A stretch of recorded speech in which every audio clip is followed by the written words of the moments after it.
আসসালামু আলাইকুম বন্ধুরা, কেমন আছো তোমরা সবাই? আশা করি সবাই ভালো আছো। তো বন্ধুরা, এই ফোনটি আমি হার্ড ডিস্ক দিব, এটা মূলত লক। আর যদি আমি ফোনটা হ্যাং করে স্লো হয়, তার জন্য আপনি ফোনটা লক ব্লাশ করবেন। তার জন্য সেটিংয়ে গিয়ে আপনি যে কোনো একটি লক দিয়ে রাখবেন। তার জন্য আপনার এই মোবাইলটি অ্যাপের লক ধরবে না।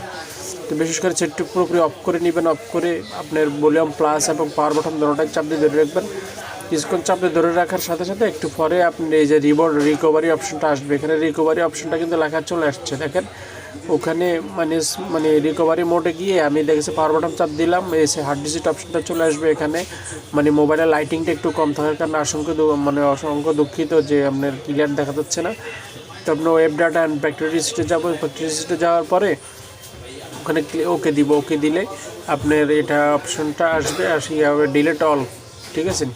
ইয়েস অপশনটা আসবে, এখানে ইয়েস আসা পর্যন্ত অপেক্ষা করবেন। এখানে delete all user data, yes ওটাতে ক্লিক করবেন। পুরো মোবাইলটা ফ্লাশ হয়ে যাবে, একটু পরে ফোনটি চালু হয়ে যাবে।